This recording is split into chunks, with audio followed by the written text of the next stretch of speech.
Hi everyone, I'm your friend Shadab Imam and we are continuing our lecture series on operations research. If you are new to the channel, please subscribe the channel and don't forget to hit the bell icon.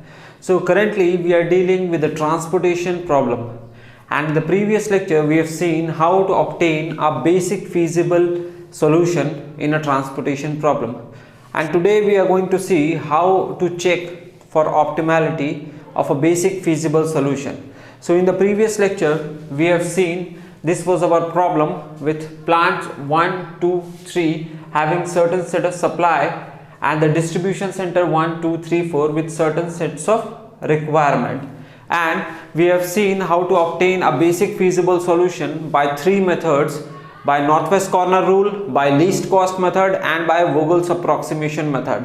And we find that a Vogel's approximation method will give us a better result than the other two methods. So we have taken the basic feasible solution we have obtained by Vogel's approximation method.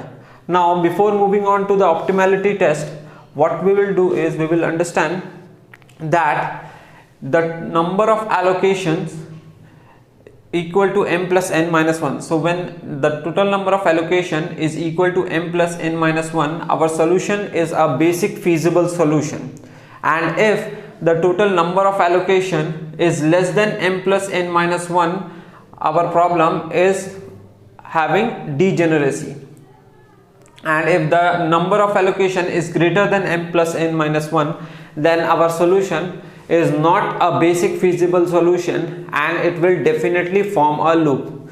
Now we need to, by understanding this, we can conclude that whenever we have more than m plus n minus 1 number of allocations, we will definitely form a loop which is completely undesirable. So let us start. So to find the optimality of a particular basic feasible solution, we can solve by two methods. First is the stepping stone method and the second one is the modified distribution method. So we will see today how to check optimality by stepping stone method. Stepping stone method. So let us see here. So in this particular solution, we can see there are 6 number of cell allocated and there are 6 number of cell which are non-allocated. So the allocated cell are also known as basic cells and the non-allocated cell are termed as non-basic cell or empty cell. So what we are going to do is we are going to allot in the empty cell, and after allotting we know that there will be more than m plus n minus 1 number of cells. That means this will definitely form a loop. So by forming a loop, we will see that what will be the total increase or decrease in the transportation cost whenever we are going to allot in a empty cell. So let us start. Suppose we are starting with the empty cell or non-basic cell 1, 3, where 1 is row, 3 is the column. So C1, 3 is the cell, and if I allot 1 unit here, then it is certain that this will form a loop. So how to find out if there is a loop or not? So we will start from here and we will either move horizontally or vertically, and we can change our direction only in the cell where we have allocations. So let us start. We can see that we can come downwards here, and this is also a basic cell, so we can change our direction.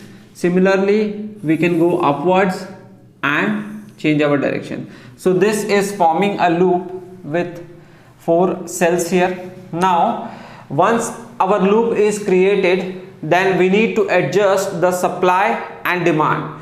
That means if I allocate 1 unit here to adjust the requirement here, what I'll have to do is I'll have to remove 1 unit from here and by removing 1 unit of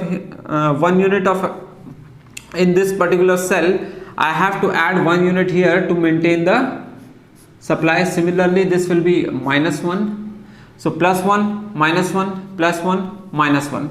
Now let us see what are the changes in the total cost occur when I allocate 1 unit in this particular cell. So by allocating 1 unit, my transportation cost will increase by 11.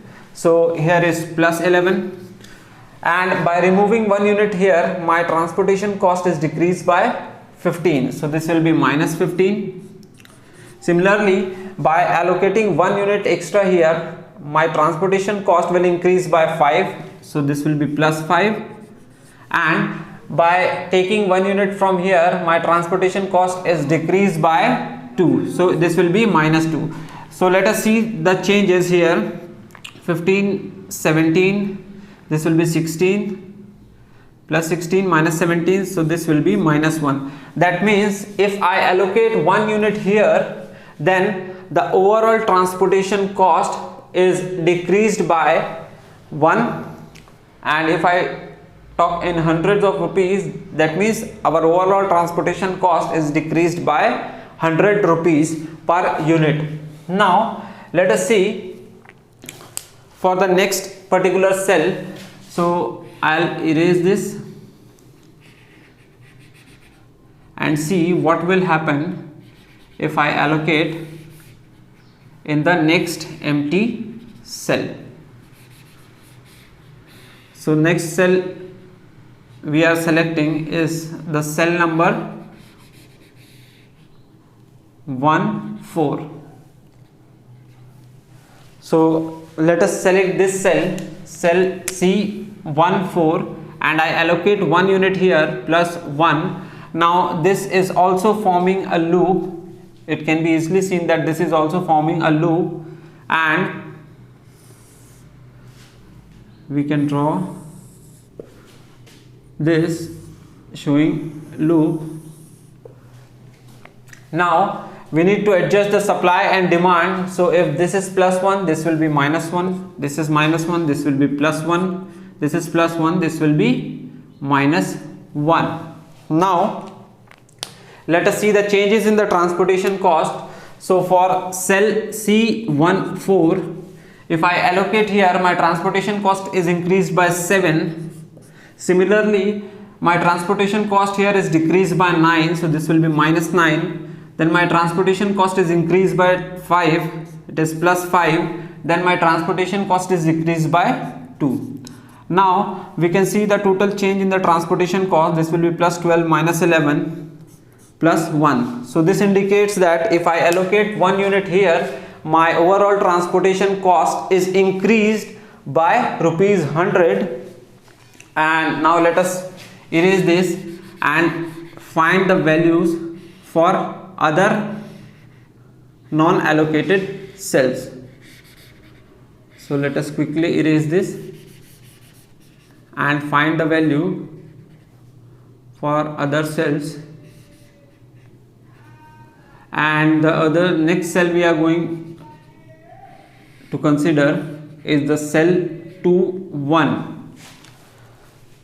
So this is the cell 2-1, and if I allocate 1 unit here, you can see that this is forming a loop here. So again we can see that this is forming a loop,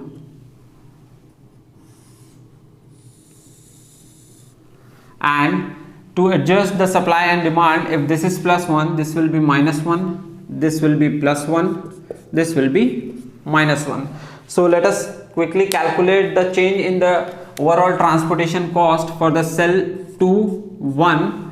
So if I allocate here, transportation cost is increased by 1, here it is decreased by 5, here it is increased by 9, and here it is decreased by 1. So the overall transportation cost is +4. That means if I allocate in this particular cell, the overall transportation cost is increased by 400. And let us now quickly erase this and calculate the value for the other non-allocated cell. So I am erasing this,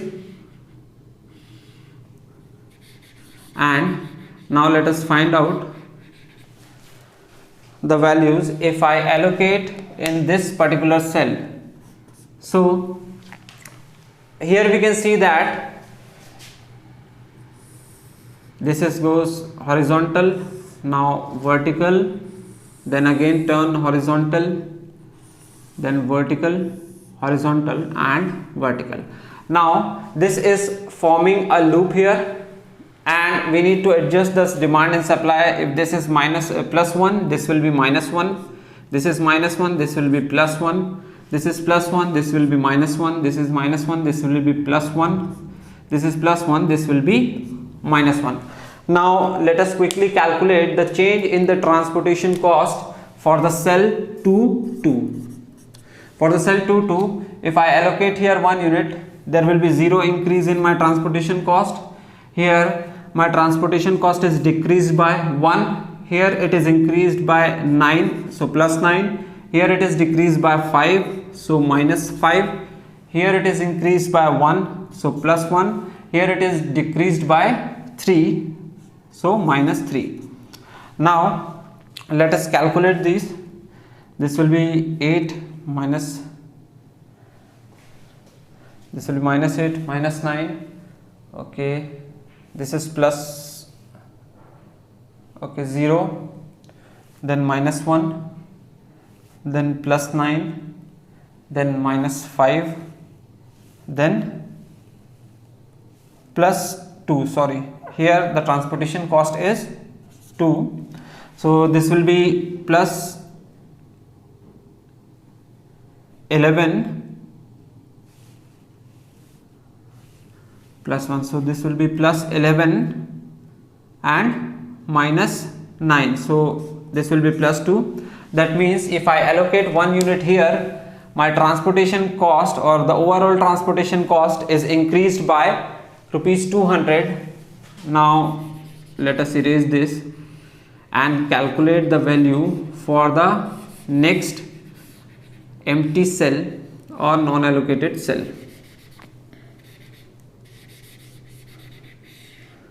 So let us quickly erase this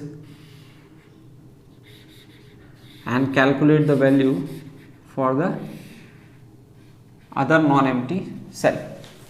So now we have calculated for the cell C22. Now we'll calculate for this particular cell, cell 2, 3, and if I allocate 1 unit here, I can see that this is clearly forming a loop,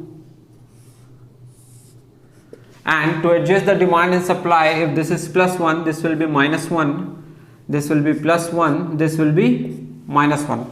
Now let us see the changes in the transportation cost for C23.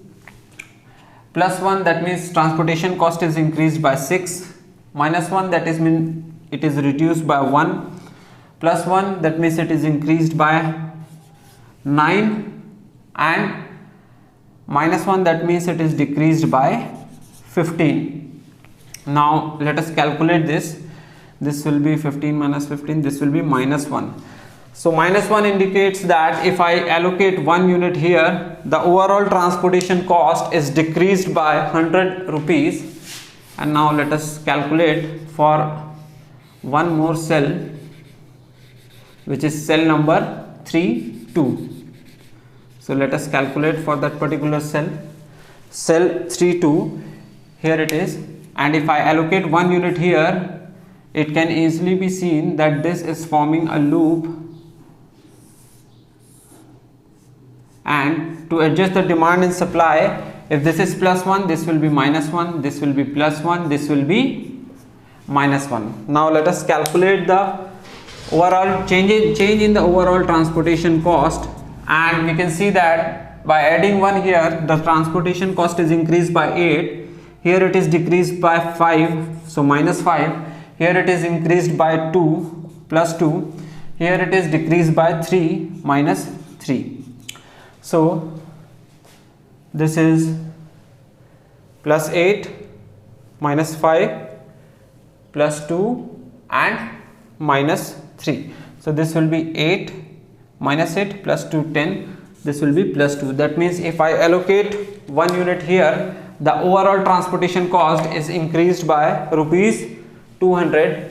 Now let us quickly erase this.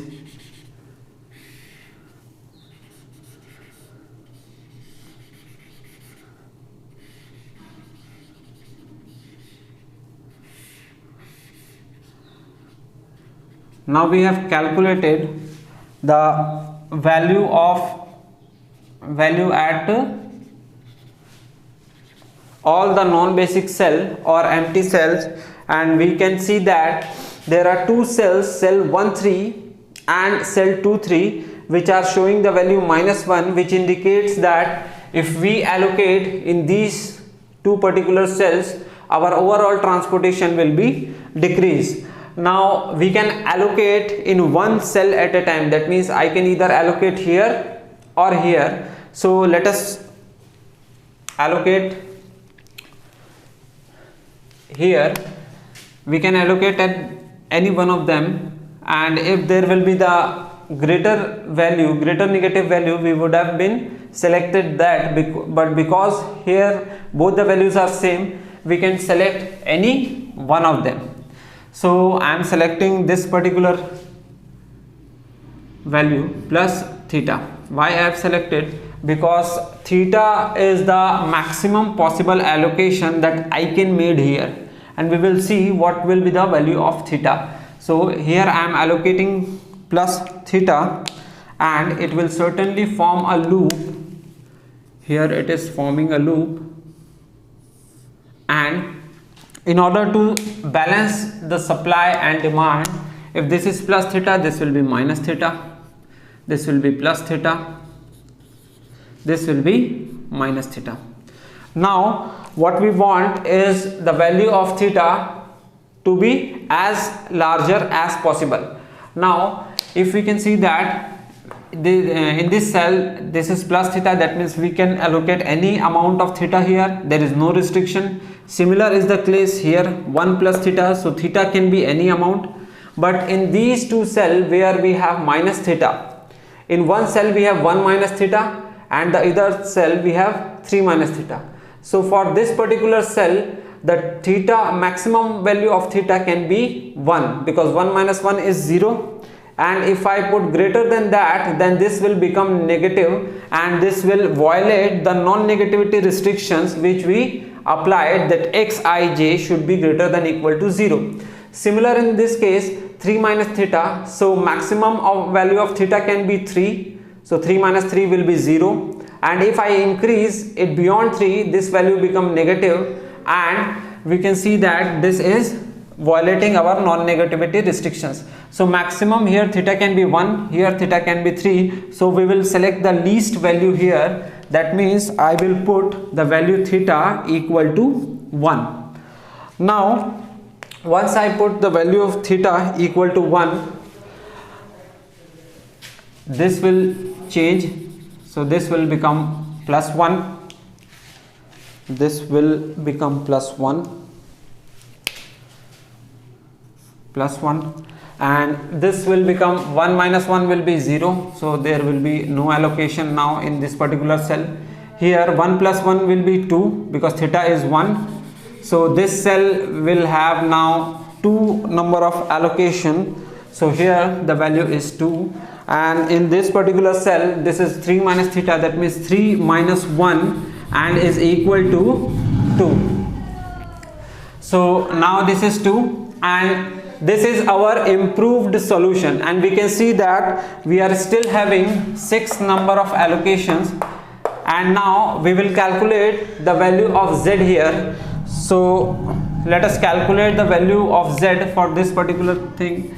Z is equals to 1 into 2, 2 into 1, plus 3 into 5, 3 into 5, plus 6 into 1, 6 into 1, plus 5 into 6, 5 into 6, plus 15 into 2, plus 15 into 2, plus 9 into 2, plus 9 into 2, into 100, and we can see that this is coming as to 15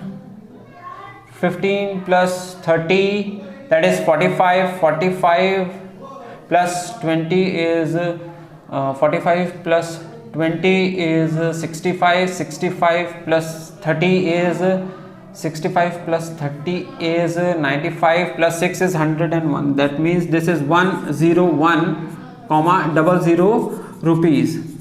That means we can see that in the previous solution we have z equals to 10200, and now our total transportation cost has been reduced to 10100.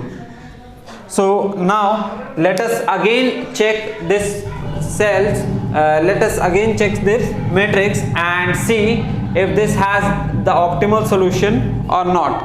So I am writing here,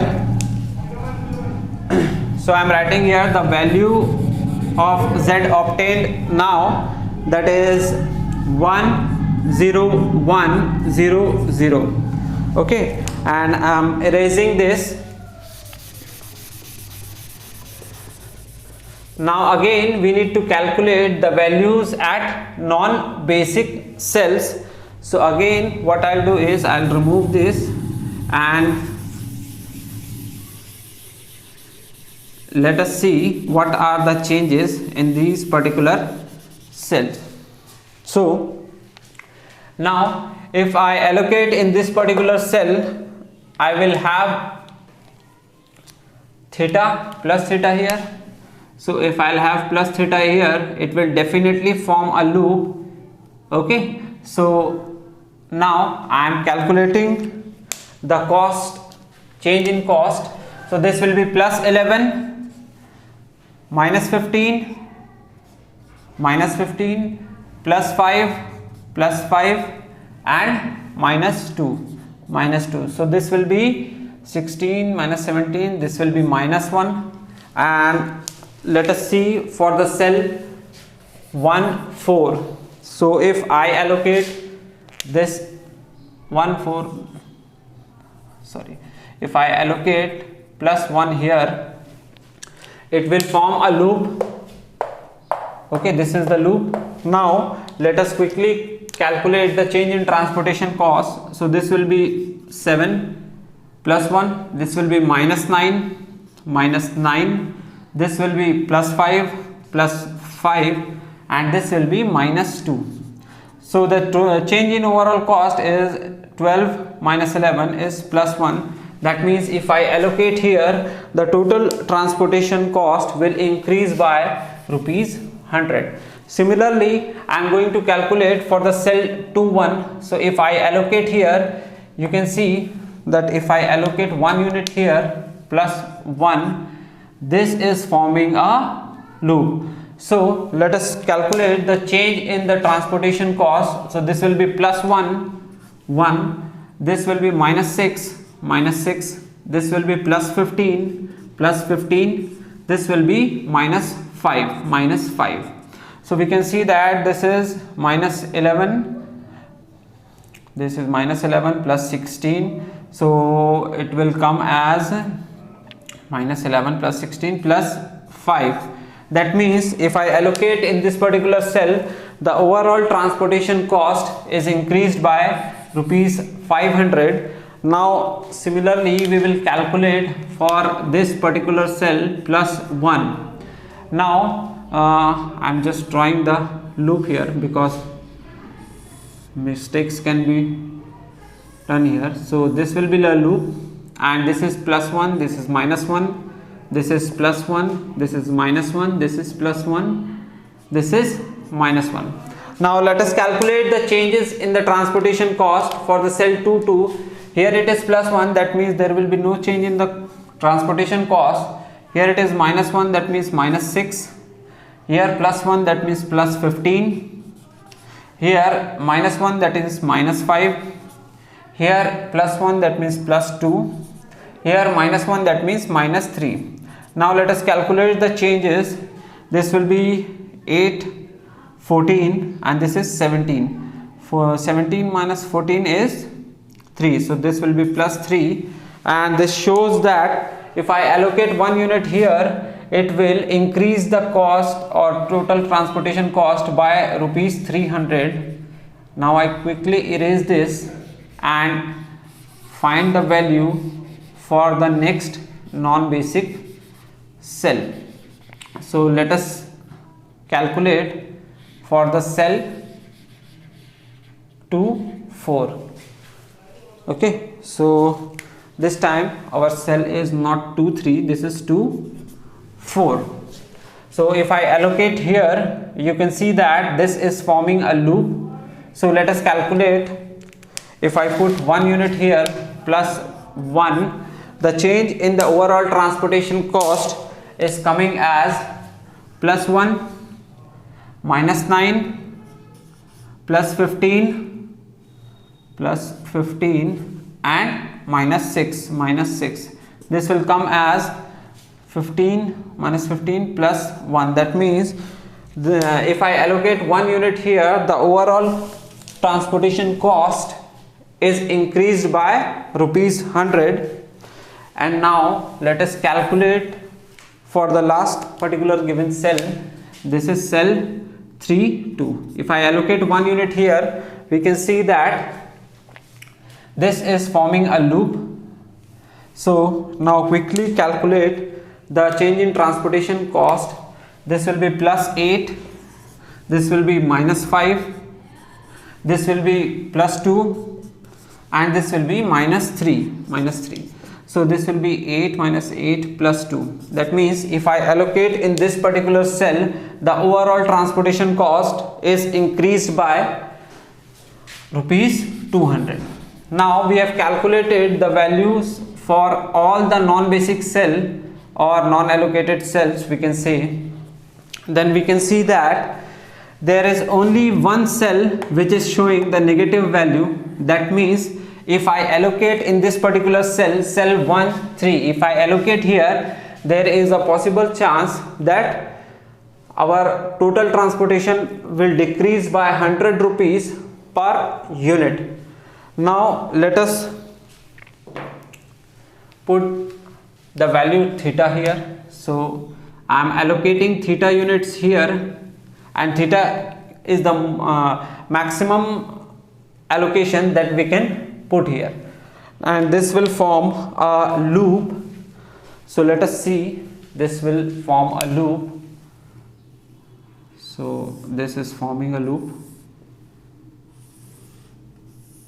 Okay, and to maintain the supply and demand, this is plus theta, this will be minus theta, this is plus theta, this minus theta, this is plus theta, and this is minus theta. So what we need to see here is the value of minus theta, because in plus theta we can put any amount of value, but our value of theta is restricted for minus theta. So this is 1 minus theta, this is 2 minus theta. So maximum value of theta we can put is 1 here, because if it go beyond 1, this will become negative, which is violating our non-negativity restrictions. So again we will put the value of theta equal to 1, and our solution will change. So let us put here, this is 1 minus 1, 0, so there will be no allocation here. Similarly plus 1, that means we will have 1 unit here, so here it is 1, and this is 2 minus theta, that is 2 minus 1, 2 minus 1 is 1, so this allocation has been reduced to 1, and this is 6 plus theta, 6 plus theta, 6 plus 1 is 7, so this will become 7. So now this is our improved solution, and now we will calculate the value of z for this. So z is coming as 3 into 5 plus 11 into 1 plus 6 into 1 plus 15 into 1 plus 9 into 2 plus 5 into 7 into 100. Now if we solve this, we will find that this is 15 plus 15 30, 30 plus 35 65, 65 plus 65, this is 76, this is 76, this is 82, 82 and 18, this is 100. So this is coming as 10000 rupees.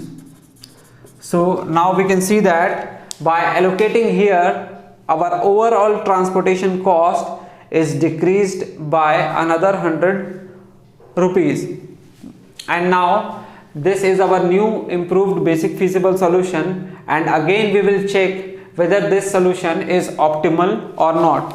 So let us quickly calculate the value here for the cells.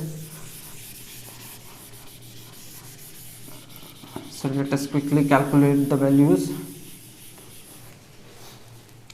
and here the value of Z has been changed to 1000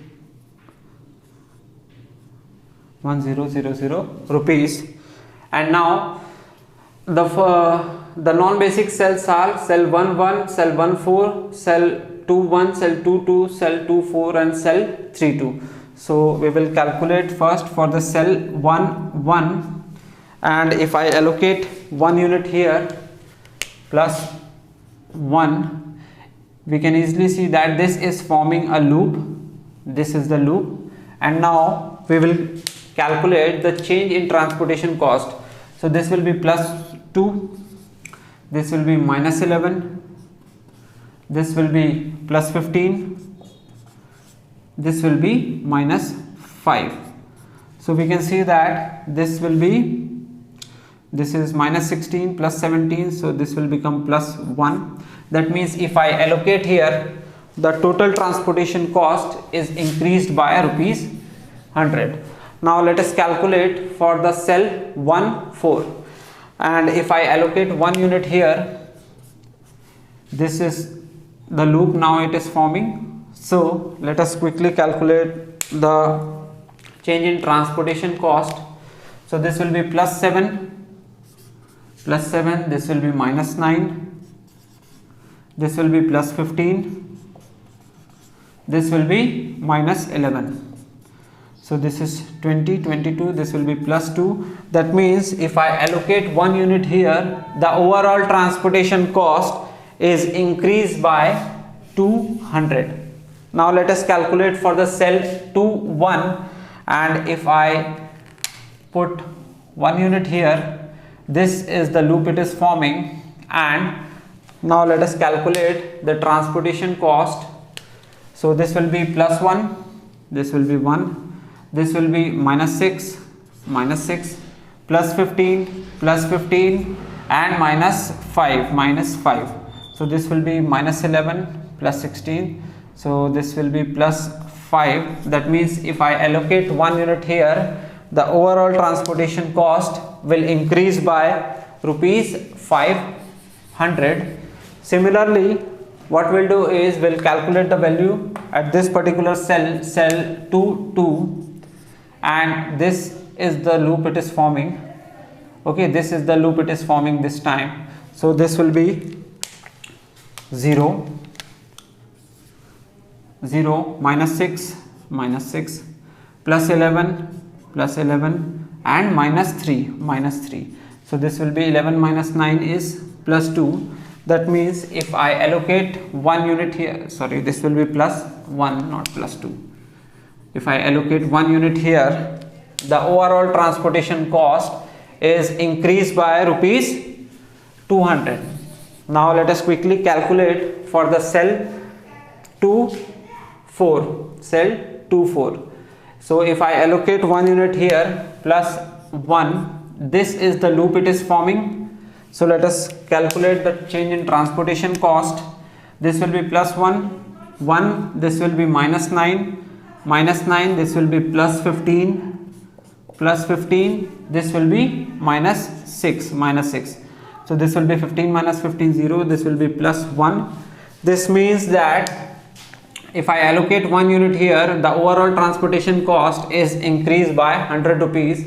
Now let us calculate for the last cell, cell 3, 2. If we put 1 unit here plus 1, now this is the loop it is forming, and we will calculate the change in transportation cost. This will be plus 8, this will be minus 3, this will be plus 11, and this will be minus 15. So this will be minus 18 plus 19, this will be plus 1. That means if I allocate in this particular cell, the total transportation cost is increased by rupees 100.